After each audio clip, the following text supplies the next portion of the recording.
सदस्य प्रिया Saroj ji. Honorable Speaker sir, thank you so much for giving me this opportunity. कोशिश कर हल निकलेगा, आज नहीं तो कल निकलेगा, अर्जुन के तीर साथ साथ मरुस्थल से भी जल निकलेगा। ये कविता ने मुझे हमेशा कड़ी मेहनत करने के लिए प्रेरित किया है। एक युवा को हमेशा यही सिखाया जाता है कि हम सचमुच प्रयास करेंगे तो हम कुछ भी कर सकते हैं। एक युवा के नेता के तौर पर युवाओं के मुद्दा मेरे लिए हमेशा सर्वोपरि हैं। आज मैं एजुकेशन सिस्टम और नीट जैसे इम्पॉर्टेंट एग्ज़ाम के पेपर लीक की गंभीर समस्याओं पर चर्चा करने के लिए खड़ी हूँ। ये मुद्दे हमारे युवा और भविष्य के लिए अत्यंत महत्वपूर्ण हैं और इन पर तत्काल ध्यान देने की आवश्यकता है। सर, भारत भाग्यशाली है कि देश की कुल जनसंख्या में 60% से अधिक युवा हैं और इनमें से अधिकतर छात्र हैं। ये युवा देश के विकास कार्यों के लिए बहुत कुछ कर सकते हैं। हालांकि एजुकेशन सेक्टर को हमेशा इनसफिशिएंट बजट का सामना करना पड़ता है। सरकारी वादे भले ही बहुत बड़े होते हैं, लेकिन वास्तविकता में मैं इन वादों को पूरा करते हुए नहीं देख रही हूँ। इसका सीधा असर सरकारी स्कूलों और कॉलेज की व्यवस्थाओं पर पड़ता है, खासकर ग्रामीण क्षेत्रों में। सरकारी स्कूल में शिक्षा की भारी कमी है। भर्ती प्रक्रिया में ट्रांसपेरेंसी कमी के कारण शिक्षा नहीं मिल पा रही है लोगों को। इससे छात्र को क्वालिटी एजुकेशन पे असर पड़ रहा है। सर, किसी भी परीक्षा के पेपर लीक से लाखों छात्रों की मेहनत पर बेकार हो जाती है।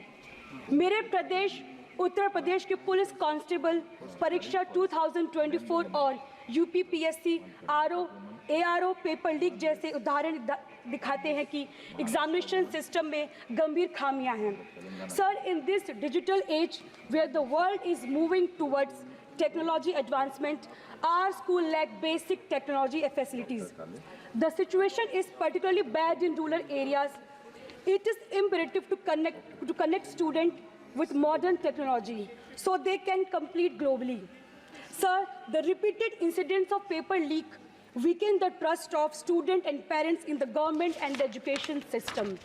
Such incidents indicate the serious flaws in our examination system, which need immediate rectification. The National Testing Agencies has faced significant criticisms for delay in the conducting exams, which has serious implications for students. These delays means that students are experiencing delayed admissions in their college, which resulted in shortened semesters, impacting their academic progress, leading to a situation where 2-year postgraduate degrees are effectively taking 1.5 years to complete. This burden disproportionately affects the students from economically and socially weaker background, who face additional challenges due to extended timelines and financial pressures associated with delayed admissions. The NTA's inability to conduct exam in a timely manner is not just administrative failure, it is real consequences for the education trajectories millions of students across the country. Sir, हमें उचित training, routine inspections और modern technology को अपनाने की आवश्यकता है।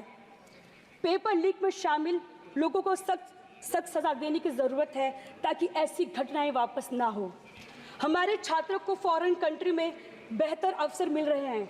हमें अपनी शिक्षा संस्थानों को वर्ल्ड क्लास बनाना होगा ताकि हमारे युवा बाहर ना जाए और यही बेहतरीन सुविधाओं का लाभ उठाएं।